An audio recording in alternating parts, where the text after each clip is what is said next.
안녕하세요. 저는 30대 후반, 이제는 상처를 딛고 저만의 단단한 삶을 꾸려가고 있는 박효은이라고 합니다.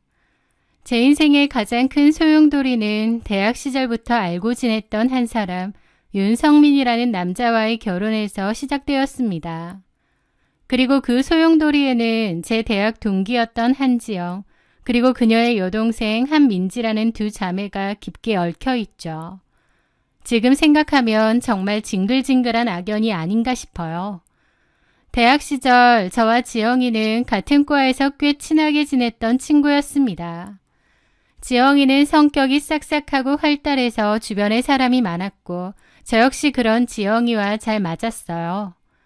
그러던 어느 날 지영이와 2살 터울인 여동생 민지가 저희 학교 같은 과로 입학하게 되었습니다. 지영이는 동생을 챙겼고 저도 친구 동생이니만큼 잘해주려 노력했습니다. 하지만 민지는 싹싹한 언니와는 전혀 다른 성격이었습니다. 표정은 늘 차가웠고 선배인 저에게 인사조차 제대로 하지 않는 이른바 싸가지가 없는 편이었거든요. 같은 자매인데도 어쩌면 저렇게 성격이 다를까 속으로 생각하곤 했습니다. 그 무렵 저희과 선배였던 윤성민이 제게 고백을 해왔어요. 성민 선배는 그야말로 완벽한 조건을 갖춘 사람이었는데요. 훤칠한 키에 잘생긴 외모, 성적도 늘 최상위권이었고 아버지는 교수, 어머니는 갤러리를 운영하시는 부잣집 아들이었습니다. 대학생 신분이었던 그때 이미 고급 외제차를 끌고 다닐 정도였으니까요.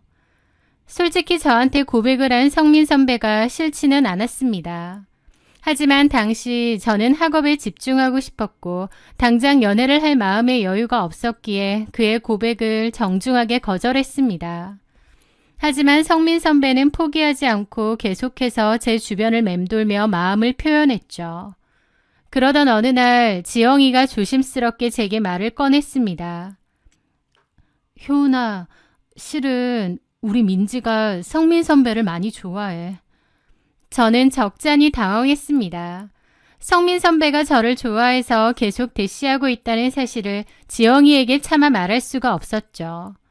그래서 저는 그냥 아 그래? 하고 말끝을 흐렸습니다.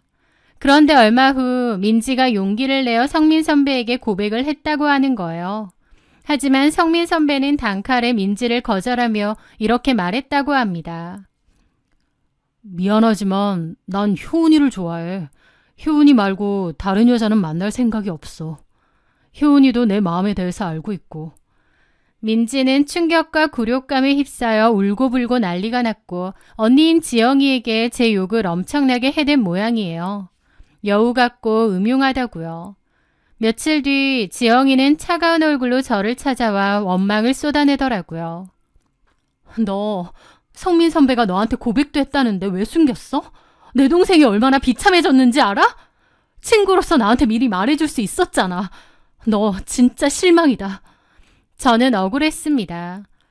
지영아, 성민 선배가 나한테 고백한 건 맞지만 난 확실하게 거절했어. 내가 만나는 것도 아닌데 굳이 성민 선배가 나 좋아한대 라고 말하는 게 더 이상하잖아. 하지만 제 해명은 지영이에게 핑계로 들렸던 것 같습니다. 자기 여동생이 그토록 목매는 남자가 저를 좋아했다는 사실 자체가 자존심을 건드린 모양이었죠. 그 일 이후 지영이와 저의 관계는 급격히 서먹해졌습니다. 그러다가 방학을 기점으로 저희는 자연스럽게 멀어져 각자 다른 무리의 친구들과 어울리게 되었죠. 그 후 저는 어학연수 때문에 휴학을 하게 되었고 그 사이 지영이는 저보다 먼저 졸업을 했습니다. 그 후 저는 복학했고 4학년이 되었을 때 취업 준비에 열을 올리고 있었어요. 그러다 우연히 성민 선배가 제가 목표로 하던 대기업에 먼저 입사했다는 소식을 듣게 되었고 염치를 무릅쓰고 그에게 연락을 했죠. 회사 정보나 면접 팁을 물어보며 다시 연락을 주고받다 보니 우리는 자연스럽게 예전처럼 친하게 되었습니다. 성민 선배는 여전히 저에게 호감을 보이며 저를 도우려 했고 그의 다정함과 든든함에 저 역시 조금씩 마음을 열기 시작했죠. 결국 저도 같은 회사에 입사하게 되었고 회사를 같이 다니면서 더욱 친해졌다가 연인 사이로 발전했습니다. 그 시간이 흘러 대학 동창 모임에서 우연히 지영이와 재회하게 되었습니다. 지영이는 대학 졸업 후 한 회사에 취업했다가 사내연애로 남편을 만나 1년 만에 결혼했고 지금은 퇴사하여 전업주부로 아이를 키우며 살고 있다고 했죠. 오랜만에 만난 지영이는 예전에 그 싹싹한 미소를 지으며 제게 먼저 사과를 건넸습니다. 효은아, 그때는 내가 너무 속이 좁았어. 내 동생 일이다 보니 예민하게 굴었던 것 같아. 그동안 맘에 걸렸는데 이렇게 다시 만났으니 그만 풀자, 응? 어릴 적 친구의 쿨한 사과에 저 역시 묵은 감정을 털어내고 기분 좋게 화해했습니다. 참, 민지는 요새 뭐해? 제가 동생이었던 민지의 안부를 묻자 지영이는 약간 씁쓸한 표정으로 대답했습니다. 대학 졸업하고 공무원 시험 몇 년 준비하다가 계속 떨어져서 얼마 전에 그냥 조그만 중소기업에 취직했어. 그러면서 저에게 요즘 만나는 사람이 있냐고 묻길래 저는 성민 선배와 같은 회사에 다니고 있고 사귀고 있다고 솔직하게 말했습니다. 지영이는 잠시 놀란기색을 보였지만 이내 와, 둘이 진짜 잘 어울려 축하해 라며 진심으로 축하해 주는 듯 했어요. 그날 이후 우리는 다시 예전처럼 가까워졌습니다. 저는 종종 지영이네 집에 놀러갔고 지영이 아이를 위해 예쁜 옷이나 장난감도 사다 주며 좋은 이모 노릇을 했죠. 그리고 2년 뒤 저는 성민 선배의 청혼을 받아들여 마침내 결혼에 꼴이 나게 되었습니다. 시댁에서는 주상복합 아파트를 신혼집으로 마련해 주셨습니다. 꽤 괜찮은 집에서 신혼을 시작한 거죠. 집들이에 초대받은 지영이는 입을 다물지 못하더라고요. 와, 효은아, 진짜 집 대박이다. 인테리어도 너무 예쁘고. 넌 진짜 다 가졌네.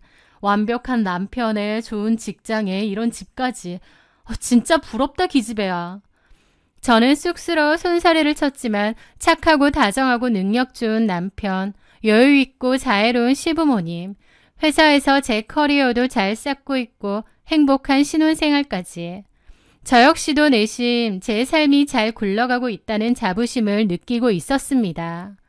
그리고 결혼 반년 만에 첫 아이까지 임신하게 되었죠. 시부모님도 몹시 기뻐하셨고 남편 역시 제 배를 어루만지며 태어날 아이에 대한 기대를 감추지 못했습니다. 모두의 축복 속에서 행복의 절정을 누리던 그 무렵 저는 제 완벽한 삶을 송두리째 박살낼 끔찍한 판도라의 상자를 열고야 말았습니다.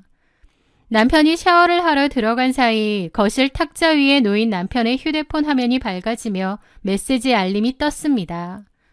평소 남편의 폰을 몰래 보는 성격이 아니었지만 알림창에 뜬 메시지 내용이 너무나도 기괴하여 저도 모르게 폰을 집어들고 말았어요. 그 안에는 제가 평생 상상조차 해본 적 없는 추악하고 역겨운 세계가 펼쳐져 있었죠. 남편이 누군가와 주고받은 적나라한 대화와 사진, 영상들이 가득했거든요. 남편의 외도 사실만으로도 충격인데 더 충격적인 사실은 따로 있었습니다. 화면 속에서 남편과 뒹굴고 있는 상대는 여자가 아니라는 사실이었어요. 한 명이 아니었는데 전부 남자들이었죠. 제 완벽했던 남편 윤성민은 사실 양성애자였습니다. 처음에는 동성애자인데 저를 속인 건가 했는데 나중에 알고 보니 양성애자였고 또 정확히는 남자든 여자든 다 만나고 다니며 이상한 성적 취향을 가진 이상 성애자였더라고요. 그는 게이클럽도 자주 갔었던 모양이었습니다. 저에게는 평소 오늘 회사에 급한 야근이 있다, 거래처 접대가 길어진다고 문자를 남겨놓고선 그 길로 그런 클럽에 달려가 이름도 모르는 여러 명의 남자들과 난잡한 관계를 맺고 있었던 것입니다. 명문대 출신의 대기업 사원, 교수 아버지와 갤러리 관장 어머니를 둔 완벽한 엘리트 남편의 껍데기 속에 그토록 추악한 짐승이 숨어 있었다는 사실에 숨이 턱 막혔습니다. 구역질이 치밀어 올랐고 온몸이 덜덜 떨리기 시작했어요. 저는 남편에게 휴대폰을 집어 던졌습니다. 남편은 사색이 되어 제 발밑에 무릎을 꿇고 빌었습니다. 그저 고치기 힘든 병일 뿐이고 하나의 취향일 뿐이라며 자기가 진심으로 사랑하는 건 오직 저뿐이래요. 그러면서 한 번만 용서해달라고 애원했죠. 하지만 남편의 두 얼굴을 하고선 수많은 남자들과 뒹굴었다는 사실을 안 이상 그냥 넘어갈 수 없었습니다. 극도의 배신감과 스트레스는 곧바로 제 몸에 문제를 일으켰어요. 그날 밤 뱃속을 쥐어짜는 듯한 극심한 통증과 함께 하혈이 시작되었거든요. 구급차에 실려 병원 응급실로 실려갔지만 결국 저의 아이는 허무하게 유산되고 말았습니다. 수술대에 누워 마취해서 깨어났을 때 믿기지 않는 현실에 눈앞이 컴컴하더라고요. 또 아이를 잃은 슬픔도 컸지만 동시에 혹시라도 저에게 몹쓸 병이 옮지는 않았을까 하는 공포감도 느껴졌습니다.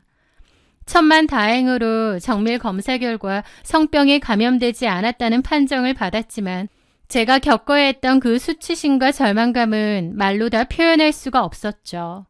저는 퇴원과 동시에 남편에게 이혼을 요구했습니다. 남편은 끝까지 제 바지가랑이를 붙잡고 울고불고 매달렸지만 제 마음은 이미 싸늘하게 얼어붙은 지 오래였습니다. 그러자 시부모님이 나서기 시작했습니다.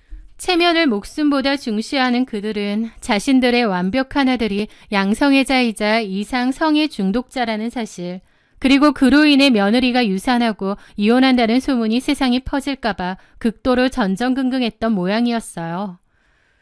저를 찾아와 거액의 위자료를 제시했거든요. 효은아, 우리 성민이가 내게 큰 죄를 지었다. 네가 강경하게 이혼을 원한다고 들어서 더 말릴 수는 없지만 네가 원하는 액수만큼 넉넉히 위자료를 챙겨둘 테니 부디 이혼 사유에 대해서만큼은 주변에 함구해다오. 성격 차이라고만 해줘.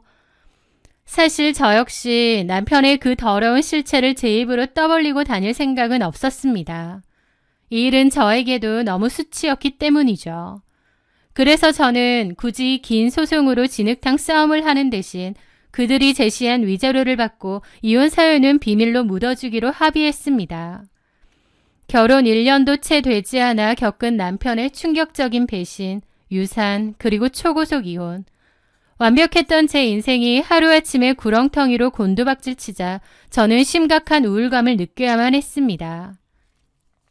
이혼 후 홀로 지내는 오피스텔에 누워 내가 전생에 무슨 큰 죄를 지어서 이런 기막힌 일에 휘말렸나 자책하며 눈물로 하루하루를 보냈죠. 그러던 어느 날 제 파경 소식을 건너 전해 들은 지영이가 저희 집으로 찾아왔습니다. 양손에 위로주를 사들고 온 지영이는 수척해진 제 얼굴을 보자마자 눈물까지 글썽이며 제 손을 꽉 잡았죠. 효은아, 너 얼굴이 이게 다 뭐야? 내가 다 속이 상해서 미치겠다.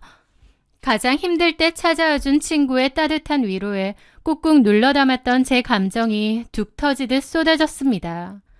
저는 지영이 앞에서 목 놓아 펑펑 울었고 지영이 역시 저를 꼭 껴안고 제 등을 토닥여 주었죠. 한참을 울고 난 후 술잔을 기울이던 지영이가 조심스럽게 물었습니다. 효은아, 근데 왜 그렇게 갑자기 이혼한 거야? 성민 선배 정말 괜찮은 남편이었잖아. 저는 저를 진심으로 위로해주는 친구를 위해 솔직하게 말할까 갈등했습니다. 하지만 시댁과 맺은 함구 약속도 있었고 또 제 알량한 자존심 때문에 차마 남편의 그 기막힌 성적 취향을 입 밖으로 꺼낼 수가 없었어요. 그래서 저는 그저 씁쓸하게 웃으며 대답했죠. 그냥 겉보기랑은 다르게 성격 차이가 너무 심했어. 맞추고 살기가 너무 버겁더라. 그냥 안 맞았던 거지 뭐. 지영이는 더 이상 캐묻지 않고 고개를 끄덕이며 연거푸 제 잔에 술을 채워주었습니다. 그렇게 둘이서 한참 술을 마시다 보니 어느새 술이 다 떨어졌습니다. 지영아, 내가 편의점 가서 술 좀 더 사올게. 제가 자리에서 일어나려 하자 지영이가 굳고 말리며 자기가 다녀오겠다고 나섰습니다. 아니야, 내가 바람도 쐴 겸 남편한테 잘 있는지 전화도 한 통할 겸 나갔다 올게. 넌 가만히 앉아있어. 지영이는 겉옷을 걸치고 서둘러 집을 나섰습니다. 하지만 밤이 꽤 깊은 시간이었고 저 위로해주겠다고 온 친구를 혼자 심부름 보내는 것이 마음에 걸리더라고요. 그래서 지영이가 나가고 5분도 안 돼서 지갑을 챙겨 뒤늦게 따라 나섰습니다. 오피스텔 1층 밖으로 나선 저는 입구에 서 있는 지영이의 뒷모습을 발견했어요. 누군가와 통화 중인 듯 했죠. 그런데 좀 전까지 저를 위로하며 함께 울어주던 모습은 온데간데 없고 아주 신이 난 목소리로 실실 쪼개며 떠들고 있는 거예요. 나 지금 잠깐 나왔어. 이혼했다고 완전 죽상하고 있는데 얼마나 그 꼬라지가 웃긴지 앞에서 웃음 터지려는 거 겨우 참았다니까. 통화 내용을 듣는 순간 제 심장이 덜컥 내려앉았습니다. 저는 숨을 죽인 채 벽 뒤에 서서 지영이의 목소리에 귀를 기울였습니다. 박효은 그 기집애 여태까진 세상이 아주 지 마음대로 호락호락했을 거다. 좋은 회사 들어가고 네가 짝사랑하던 윤성민 오빠랑 결혼해서 그 큰 집을 신혼집으로 들어가 살고 거기다가 임신도 바로 됐잖아. 완전 세상을 다 가진 줄 알았겠지. 근데 봐봐. 결국 1년도 안 돼서 이혼당하고 유산해. 내가 걔 이혼 소식 알게 된 날 환호성을 질렀다니까. 근데 진짜 이런 거 보면 참 세상 공평하지 않아? 그렇게 다 가지고 잘나 보여도 한순간에 그 모양 굳골됐잖아. 전화기 너머의 상대방과 맞장구를 치며 퀴득거리는 지영이의 목소리는 너무나도 차갑고 잔인했습니다. 아까는 막 자기 인생이 왜 이렇게 됐냐고 울고불고 오버하는데 나 진짜 입술 꽉 깨물고 웃음 참느라 고생했다니까. 웃음을 너무 참아서 찔끔 눈물까지 났는데 박혜원 걔는 나더러 네가 왜 우냐고 같이 끌어안고 우는 거야. 진짜 웃겨 뒤지는 줄 알았어.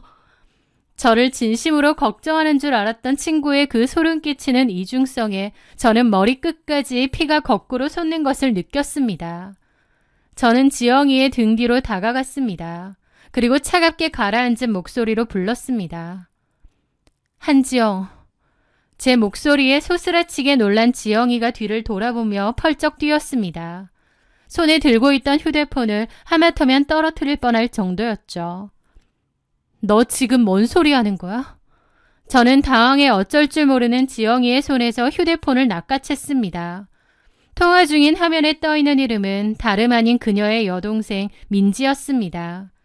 과거 제 남편에게 고백했다가 거절당하고 저를 몹시 미워했던 지영이의 여동생이었죠. 앞에서는 나 위로해주는 척 같이 눈물 흘려놓고 뒤에서는 네 동생이랑 내 불행이 쌤통이라고 비웃고 있었어? 내가 이런 일 당한 게 그렇게 고소해? 내가 너한테 뭘 어쨌다고?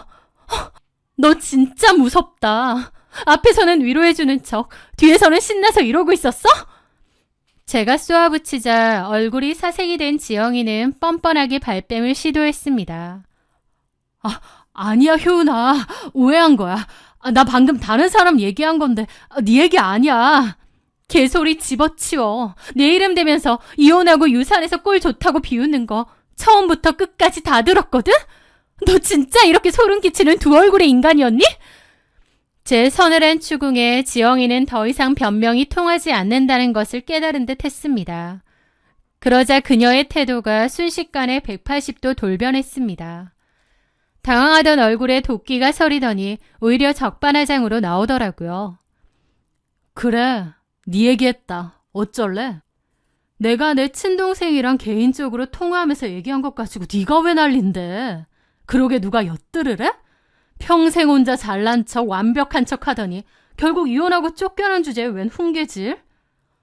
뭐라고? 저는 기가 차서 헛웃음도 나오지 않았습니다. 저를 위로하겠다고 술까지 사들고 온 이유가 그저 제 비참한 꼴을 가까이서 구경하며 쾌감을 느끼고 동생에게 실시간으로 중계하기 위해서였다니. 인간이 밑바닥이 얼마나 추악해질 수 있는지를 두 눈으로 목격한 순간이었습니다. 지영이는 씩씩거리며 제 손에 들려있던 지 휴대폰을 신경질적으로 낚아채더니 뒤도 돌아보지 않고 그대로 가버렸습니다. 그날 밤 저는 차가운 아스팔트 바닥에 우두커니 서서 뼛속까지 시린 인간의 잔인함을 씹어 삼켰습니다.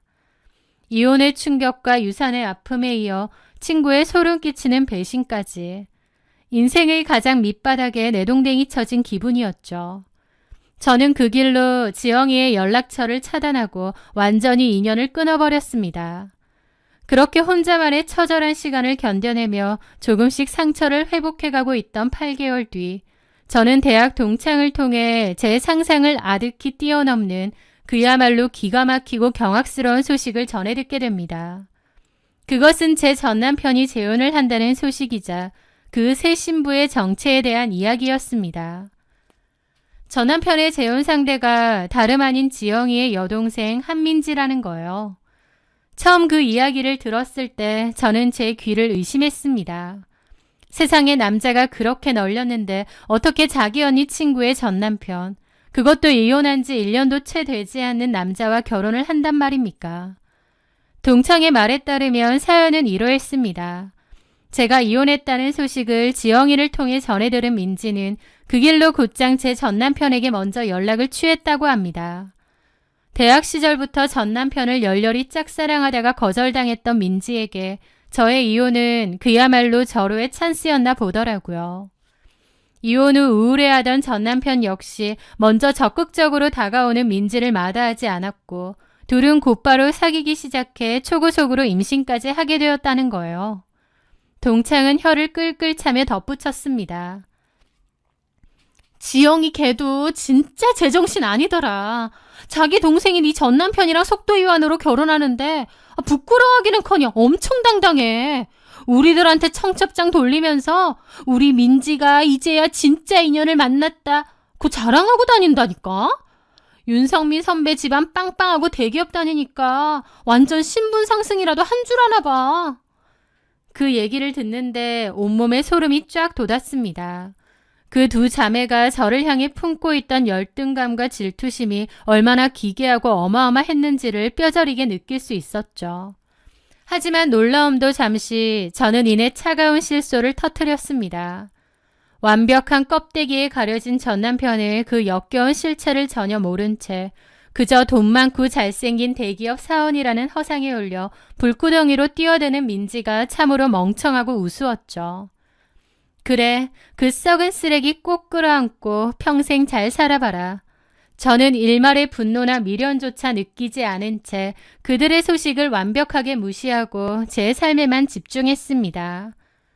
그들은 예정대로 성대하게 결혼식을 올렸고 저는 그들을 제 머릿속에서 완전히 지워버렸습니다. 그렇게 다시 평온한 시간이 흐르고 해가 바뀌었을 무렵이었어요. 주말을 맞아 혼자 장을 보러 대형마트에 갔던 저는 신선 코너를 돌다가 아주 우연히 마주치고 싶지 않았던 얼굴들과 맞닥뜨리고 말았습니다. 바로 지영이와 민지 자매였습니다. 민지는 어느새 만삭이 되어 배가 남산만하게 불러 있었고 지영이가 카트를 끌며 그 옆을 다정하게 챙기고 있었죠. 저는 굳이 아는 척하며 감정을 낭비하고 싶지 않아 조용히 카트를 돌려 다른 길로 가려 했습니다. 그런데 저를 먼저 발견한 것은 그들이었습니다. 저를 향한 묘한 우월감에 취해 있던 민지가 기어코 저를 향해 아는 체를 해왔거든요. 어머, 효은 언니 아니에요? 오랜만이네요. 저는 걸음을 멈추고 표정 변화 없이 그들을 바라보았습니다. 지영이는 저를 보자 살짝 당황한 듯 했지만 이내 만삭인 동생의 배를 힐끗거리며 거들먹거리는 표정으로 얄밉게 입을 열었습니다. 효은아, 오랜만이네. 혼자 장 보러 왔어? 너도 여기 다니나 보다. 우리는 민지 먹을 것 좀 사려고 왔어. 우리 민지 시어머니가 민지 임신했다고 어찌나 끔찍하게 아끼시는지 좋은 것만 골라 먹이라고 카드를 주셨거든. 여기 고기랑 과일이 제일 비싸고 좋더라고. 제 앞에서 전 시어머니의 재력과 동생의 임신을 과시하며 저를 도발하려는 그 얄팍한 속셈이 너무나도 투명하게 보였습니다. 그런데 그 순간 저는 참을 수 없는 헛웃음이 터져나왔습니다. 저는 여유롭게 대답했죠. 아, 그래? 하긴 윤성민 부모님 입장에선 민지한테 얼마나 고맙겠니. 민지한테 평생 엎드려 절하면서 잘해야겠지. 진짜 이혼 사유 알려지면 평생 어디 가서 결혼도 못할 남자를 민지가 묻지도 따지지도 않고 데리고 가준 데다 아이까지 가졌으니 윤성민 부모님 입장에서는 얼마나 고맙고 구세주 같겠어? 제 입에서 나온 말에 지영이와 민지의 얼굴에서 순식간에 미소가 사라졌습니다. 그게 뭔 소리야? 진짜 이혼 사유라니. 너네 성격 차이로 헤어진 거잖아. 정확히는 네가 하도 예민하게 굴고 잔소리 심하게 떽떽거려서 성민 오빠가 질려서 이혼한 거라던데? 그 미친 인간이 제게 뒤집어 씌운 이혼 사유를 듣자니 기가 막혔습니다. 저는 어깨를 으쓱하며 여유롭게 받아쳤습니다. 그 인간이 그렇게 말해? 참나.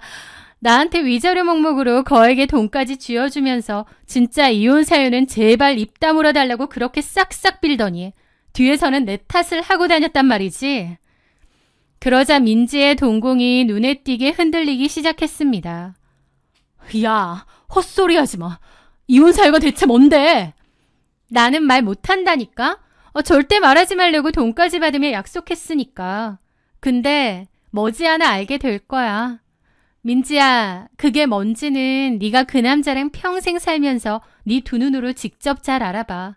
내가 왜 1년도 안 돼서 충격으로 유산까지 하고 이혼 서류에 도장을 찍었는지. 저는 겁에 질린 민지의 표정을 훑어보며 가볍게 코웃음을 쳤습니다. 지영이는 저한테 화를 내더라고요. 야, 박효은. 너 지금 내 동생이 좋은 남자 만나서 호강하고 잘 사는 것 같으니까 배 아파서 일부러 재수없는 소리 짓거리는 거지? 지영이가 악을 쓰며 따지자 저는 그녀의 눈을 똑바로 쳐다보며 아주 또박또박하게 마지막 쐐기를 박았습니다. 배가 아프긴 내가 딱 한마디만 할게. 나는 쓰레기 버린 거야. 근데 네 여동생이 그걸 주워간 거고. 쓰레기 주워가줘서 고맙다고 해야 하나? 그 말을 끝으로 저는 미련 없이 카트를 돌렸습니다. 뒤에서 민지가 얼어붙은 목소리로 언니 됐어 그냥 가자. 저 여자 말 상대하지 마 라며 지영이를 끌고 가는 소리가 들렸습니다. 하지만 그날부터 민지의 마음속에는 걷잡을 수 없는 의심의 씨앗이 자라나기 시작했을 것입니다. 그리고 그로부터 반년 남짓한 시간이 흘렀을 때 저는 결국 그 기막힌 자매의 비참하고도 소름 끼치는 최후를 건너 완벽하게 전해 듣게 되었습니다. 민지는 무사히 아이를 출산했지만 산후 검진 과정에서 몸에 심각한 이상을 느끼고 정밀 검사를 받게 되었다고 하더군요. 그리고 검사 결과 민지와 아이에게서 각종 심각한 성병균이 다수 발견되었다는 청천벽력 같은 진단을 받았습니다. 민지도 감염이 되어 있는 상태인데다 아이를 자연 출산했기에 아이에게도 성병이 옮은 것이었죠.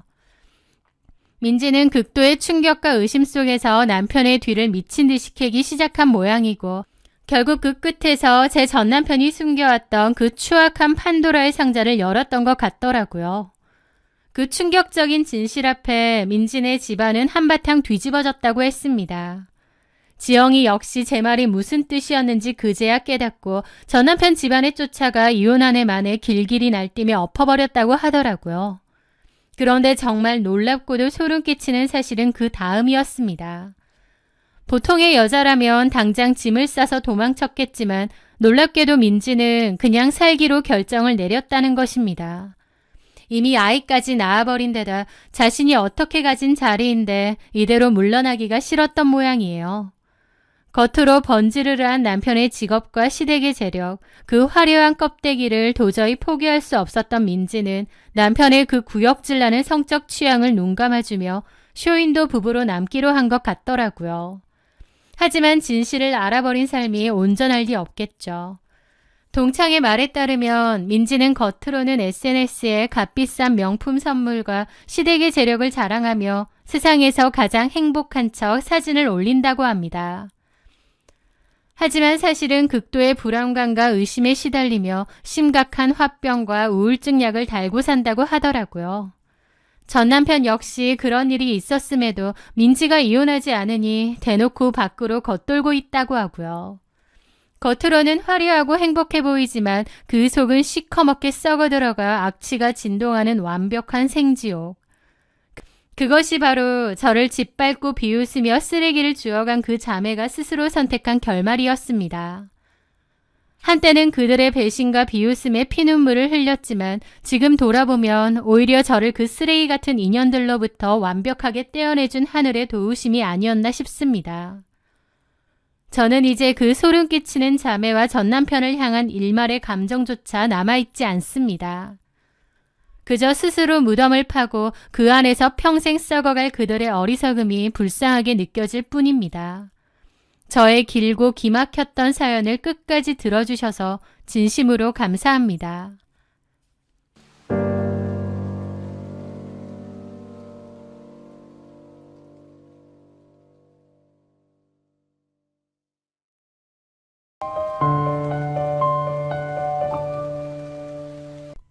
안녕하세요.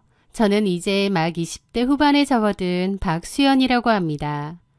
지금 제가 들려드리려는 이야기는 제가 가장 가까이서 지켜본 가장 슬프지만 강인했던 저희 고모 주영미 씨의 이야기입니다. 저희 가족은 부모님과 저, 남동생, 그리고 친할머니까지 한 집에 모여 살았습니다. 대가족이라면 대가족인 저희 집에 가장 자주 발걸음을 하던 사람은 영미 고모였어요. 고모는 결혼한 지 벌써 20년이 넘었는데요.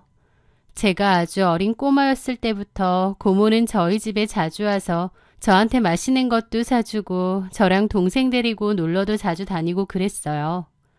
저희 고모는 참 좋은 사람이었습니다. 저에게는 따뜻하게 말을 해주는 다정한 어른이었고 할머니에게도 정말 잘했죠.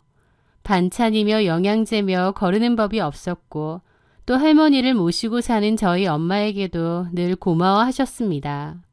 언니 고생이 많죠.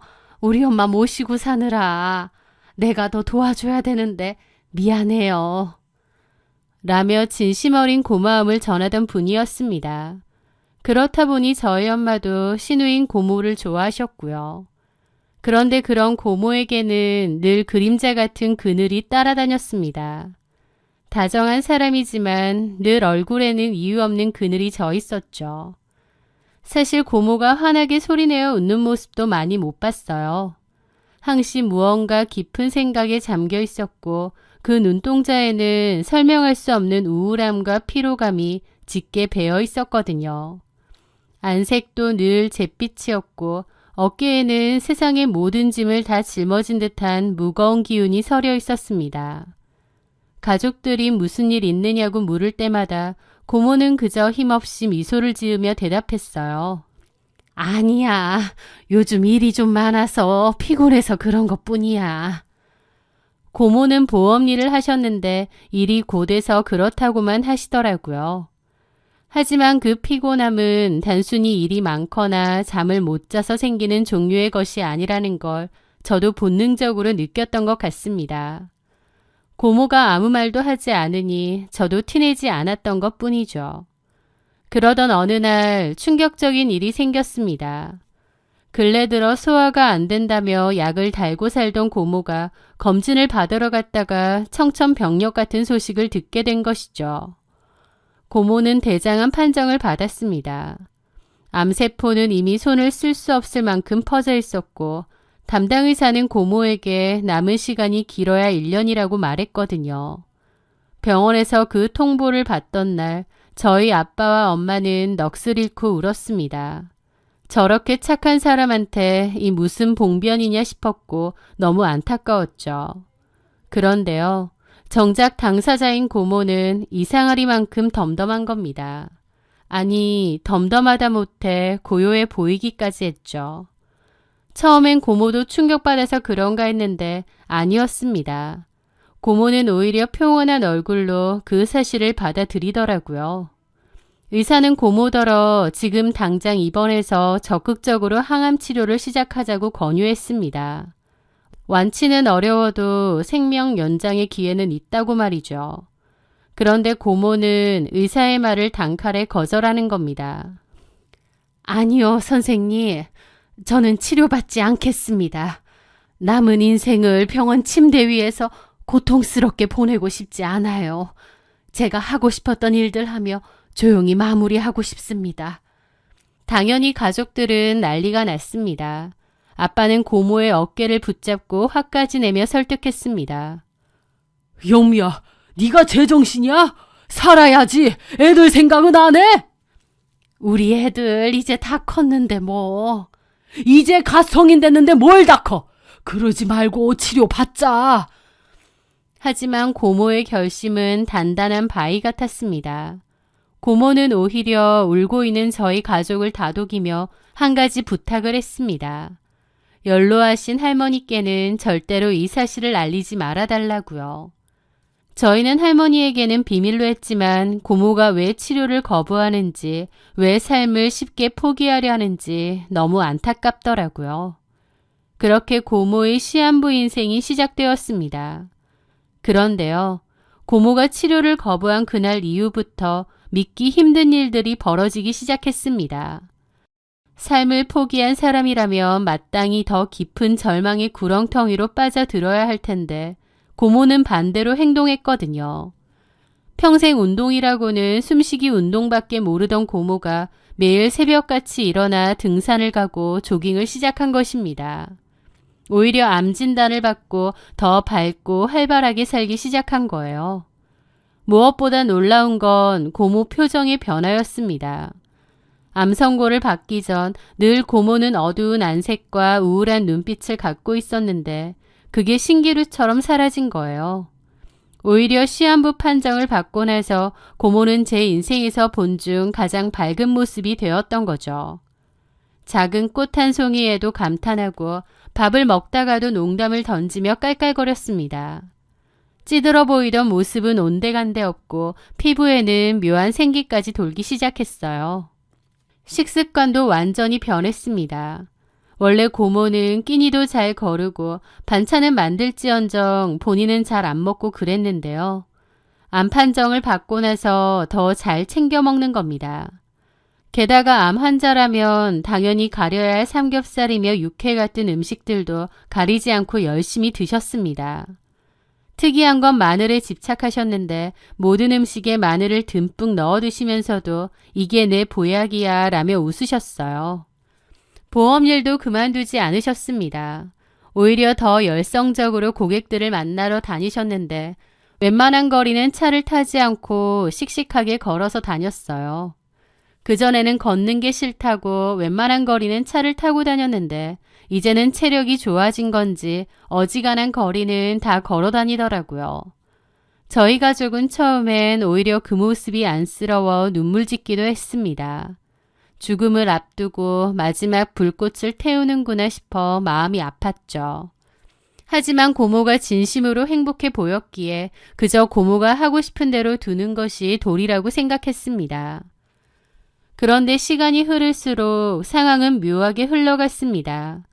병원에서 말한 1년이 다 되어 가는데 고모는 수척해지기는커녕 점점 더 건강해지는 거예요. 암 환자 특유의 통증이나 구토 증상도 전혀 없었습니다. 오히려 산을 타는 체력은 저보다 더 좋아 보일 정도였죠. 그러던 중 결국 비밀은 지켜지지 못했습니다. 우연한 기회에 할머니가 고모의 진단서를 발견하게 된 것이었죠. 할머니는 그 자리에서 쓰러지듯 통곡하셨고 당장 고모를 끌고 병원으로 달려가셨습니다. 어떤 상태인지 할머니가 직접 듣겠다고 하셨죠. 저도 할머니를 부축하며 안 간다는 고모를 끌고 함께 병원으로 향했습니다. 할머니는 울먹이며 검사를 다시 해달라고 했죠. 그렇게 재검사가 진행되었습니다. 그런데 검사 결과를 확인하던 의사의 표정이 경악으로 바뀌었습니다. 의사는 믿을 수 없다는 듯 차트를 몇 번이나 다시 확인하더니 저희를 쳐다보는 거예요. 의학적으로 설명하기가 참 어렵네요. 암세포가 현저하게 줄어들었습니다. 네? 거의 사라졌다고 봐도 무방할 정도로 좋아졌어요. 이전 진단이 오진이었나 싶을 정도로 상태가 호전되었습니다. 할머니는 그 자리에서 무릎을 꿇고 하느님 감사합니다를 외치며 엉엉 우셨습니다.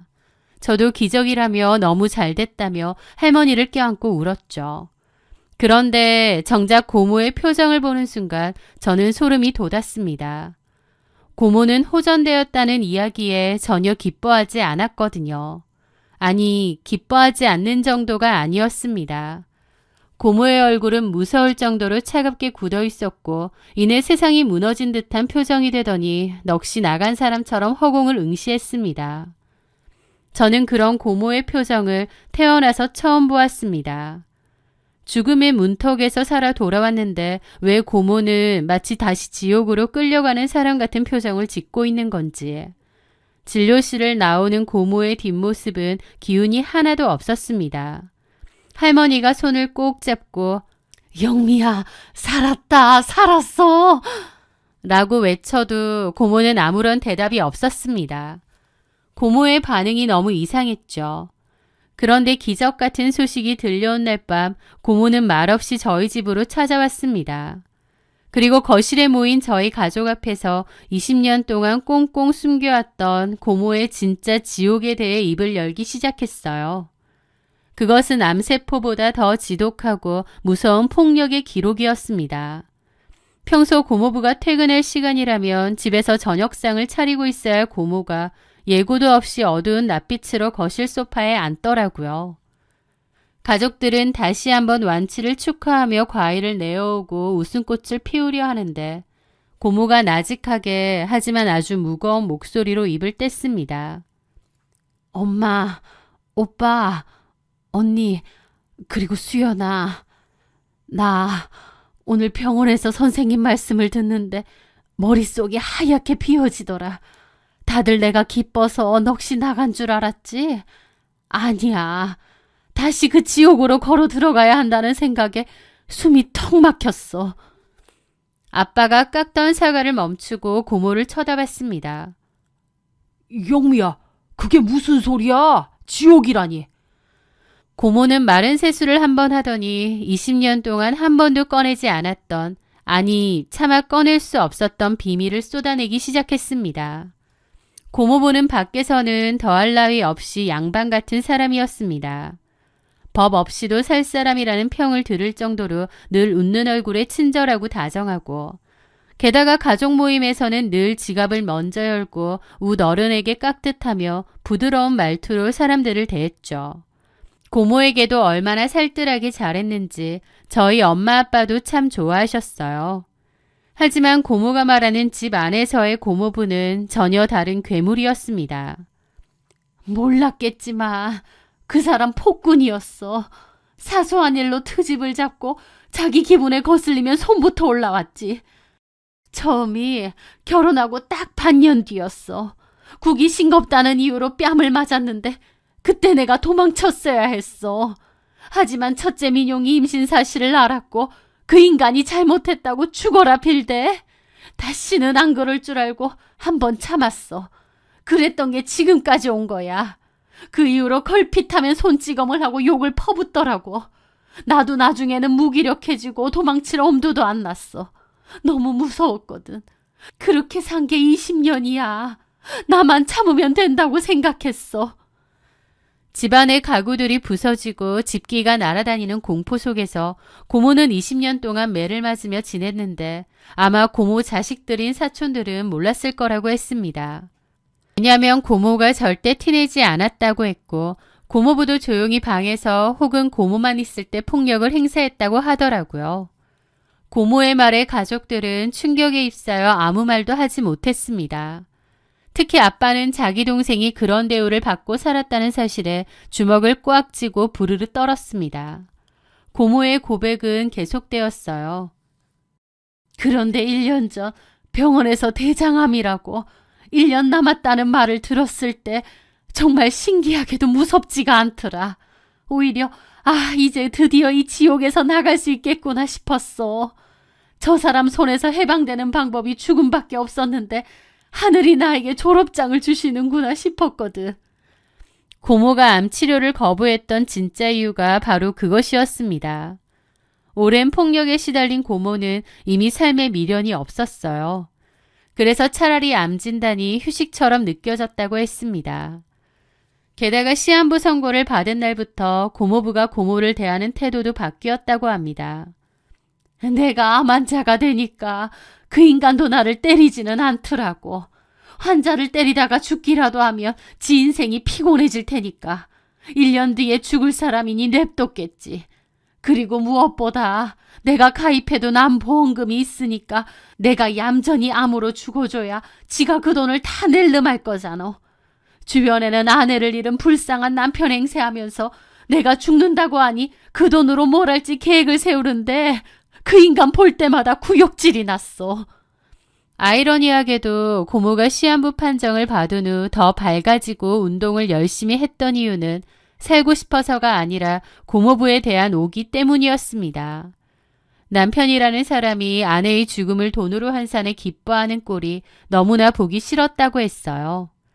그래서 집에 있는 시간을 최대한 줄이고 일부러 운동을 다니고 밖으로 다녔다는 겁니다.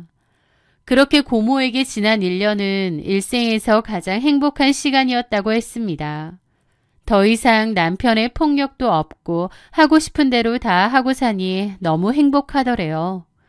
죽음이 예정되어 있다는 사실이 고모에게 무한한 자유를 주었던 거죠. 마음이 편안해지니 잠이 잘 왔고 억지로라도 먹기 시작한 건강하고 다양한 음식들은 고모의 몸속에서 기적을 일구어낸 모양이었습니다. 제일 중요한 건 스트레스라는 독이 사라졌던 거고요. 그런데 병원에서 선생님이 암세포가 사라졌다고 했을 때 나는 축복이 아니라 저주를 받은 기분이었어. 저 사람이 또 나를 때리겠구나. 보험금 못 받는다 생각하면 더 그러겠구나 싶어서. 고모는 아이처럼 엉엉 울었습니다. 살게 되어서 너무 무섭다고 말하는 고모를 보며 우리 가족 모두가 함께 울었습니다. 한참을 울던 고모가 갑자기 눈물을 닦으며 달라진 눈빛으로 말하더라고요. 그런데 병원 문을 나서면서 그런 생각이 들더라. 암도 이겨낸 내가 왜 고작 그 사람 하나가 무서워서 다시 죽고 싶어야 하나 싶더라고. 암도 나를 이기지 못했는데 내가 왜 그 사람한테 지고 살아야 해? 그래서 결심했어. 나 이제 이혼할 거야. 그 지옥에서 내 발로 걸어 나올 거야. 고모의 목소리에는 이전에 없던 단호함이 서려 있었습니다. 시한부 1년 동안 누렸던 그 찰나의 평화가 고모에게 자유의 맛을 알게 해준 것이었죠. 그리고 그 기적 같은 완치는 고모에게 하늘이 주신 두 번째 기회였습니다. 이제는 죽어서 탈출하는 게 아니라 살아서 당당하게 걸어 나가라는 신호였던 셈입니다. 저희 아빠가 고모의 손을 꼭 잡았습니다. 영미야, 걱정 마라. 네 뒤에 우리가 있어. 그놈이 다시는 네 몸에 손끝 하나 대지 못하게 내가 막아주마. 진작 말하지 그랬어, 이 미련한 거사. 아빠의 거친 위로에 고모는 다시 한번 울음을 터뜨렸습니다. 하지만 이혼은 말처럼 쉽지 않았습니다. 고모는 그날 밤 이후로 우리 집에 머물며 이혼 소송을 준비하기 시작했는데요. 고모부는 처음엔 가식적인 문자를 보내며 고모를 달래려 했습니다. 영미야, 당신 없으면 내가 어떻게 살아? 내가 다 잘못했어. 다시는 당신한테 상처 주는 짓 안 할게. 당신 아픈 거 나으려고 내가 얼마나 기도한 줄 알아? 이제 건강해졌으니 우리 다시 잘해보자. 하지만 고모가 완강하게 나오자 고모부는 바로 본색을 드러냈습니다. 고모에게 전화를 걸어 폭언을 퍼붓더니 나중에는 저희 아빠나 엄마한테도 전화를 해서 동생 이혼시키려 드느냐, 뭘 얻어먹으려고 옆에서 이혼을 종용하느냐며 미친놈처럼 굴더라고요. 게다가 술에 취해 저희 집 대문 앞까지 찾아와 행패를 부리기 시작했습니다. 고모부가 대문을 발로 차며 소리를 지를 때 집안은 공포에 휩싸였습니다. 하지만 고모는 달랐습니다. 예전 같으면 방구석에 숨어 벌벌 떨었을 고모가 이제는 제 손으로 경찰에 신고를 하고 베란다 창문을 열어 고모부를 똑바로 쳐다보았죠. 경찰 불렀어. 어디 경찰서에서도 똑같이 해봐. 고모의 목소리는 떨리지 않았습니다. 죽음의 문턱까지 가본 여자의 기계였죠. 경찰차가 도착하고 아빠와 남동생이 나가 고모부와 몸싸움을 벌이는 소동도 있었습니다. 그 과정에서 고모부는 경찰 앞에서도 폭력성을 조절하지 못하고 주먹을 휘두르다 현행범으로 체포되기도 했습니다.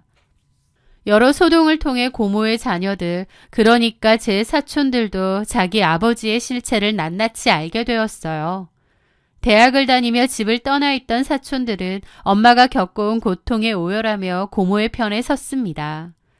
자식들의 지지는 고모에게 가장 큰 힘이 되었죠. 결국 여러 다툼 끝에 고모부는 접근금지 명령도 받았습니다. 이혼 소송도 본격적으로 진행되었죠. 20년의 지옥을 청산하는 길은 멀고도 험했지만 고모는 단 한 번도 뒤를 돌아보지 않았습니다. 오히려 소송이 진행될수록 고모는 더 단단해지는 것 같더라고요. 지루하고도 치열했던 법적 공방이 끝이 났습니다. 고모부는 마지막까지 자신의 과오를 인정하기보다 내가 가족을 위해 얼마나 희생했는데 이럴 수 있느냐며 궤변을 늘어놓았습니다. 하지만 수년간 고모가 몰래 기록해두었던 폭행의 흔적들, 그리고 결정적으로 경찰 출동 당시의 난동 기록은 번복할 수 없는 증거가 되었습니다. 결국 고모는 그토록 원하던 자유를 얻었습니다. 20년이라는 긴 세월의 마침표가 찍힌 거죠. 이혼 후 고모는 저희 집에서 나와 작은 아파트를 얻어 독립하셨습니다. 그때 저희 할머니께서 선뜻 고모와 함께 살겠다고 나서셨습니다. 고모의 자식들은 이미 대학생활이나 직장 문제로 타지에 나가 있었기에 고모와 할머니 두 분이서 같이 살았어요. 저는 주말마다 두 분이 계신 집을 찾았습니다. 고모는 이혼하고 완전히 달라진 얼굴로 지내세요. 집 분위기도 달라졌고요. 예전 고모의 집은 늘 무겁고 습하며 무언가 짓눌린 듯한 압박감이 가득했는데요.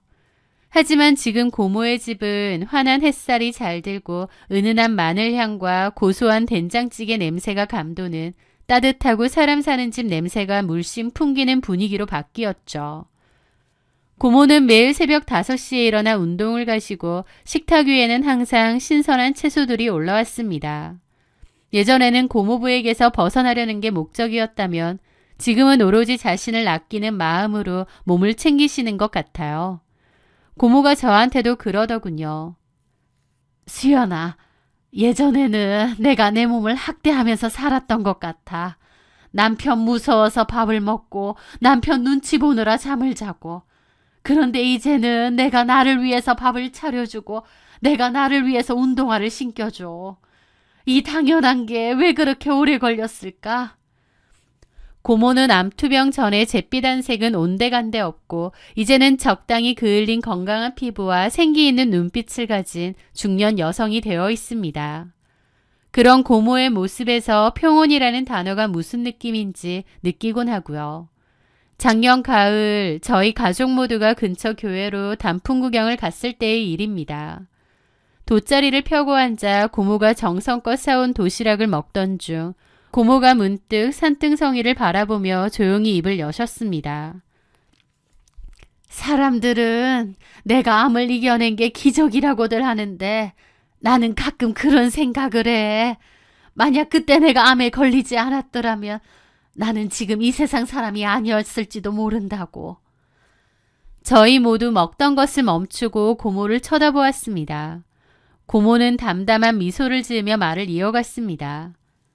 그때 내 마음은 이미 암세포보다 더 시커멓게 썩어 있었거든. 매일 아침에 눈을 뜨지 않게 해달라고 빌었고 이 고통스러운 삶을 내 손으로 끝내야 하나 얼마나 많이 고민했는데. 그런데 그때 거짓말처럼 암이 찾아왔지. 고모는 암이라는 병이 자신에게는 합법적인 탈출구였다고 회상하셨습니다.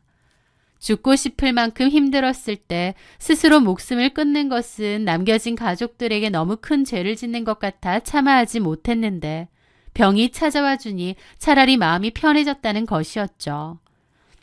암이 걸리고 나서야 나는 처음으로 나라는 사람을 들여다봤어. 그전엔 무력하게 당하기만 했는데 배짱도 생기더라고. 마음이 그렇게 편해지니까 몸도 반응한 것 같아. 암이 나에게 1년의 시한부 행복을 선물했고 그 행복이 역설적으로 나를 살려낸 것 같아. 고모는 그것을 전화위복이라 부르셨습니다.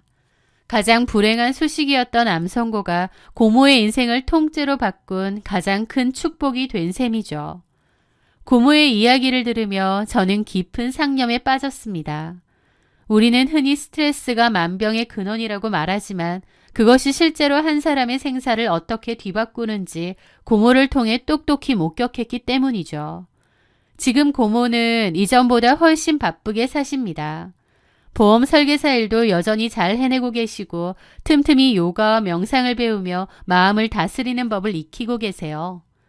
고모는 나이가 먹는 게 하나도 무섭지 않고 오히려 하루하루가 선물 같다고 하세요. 그런 고모의 이야기는 저에게 많은 가르침을 주었죠. 기적은 멀리 있는 것이 아니라 내 마음에 있다는 것, 그리고 내 마음의 방향이 바뀔 때 찾아온다는 것. 때로는 우리를 무너뜨릴 것 같은 거대한 시련이 사실은 우리를 살리기 위한 마지막 신호일 수도 있다는 것을요. 고모가 앞으로도 그동안 못다 지은 환한 웃음만을 지으며 사셨으면 좋겠어요. 암이 선물해준 소중한 두 번째 인생이 고모의 앞길에 꽃길만 깔아주기를 진심으로 기원합니다. 제 사연 들어주셔서 감사합니다.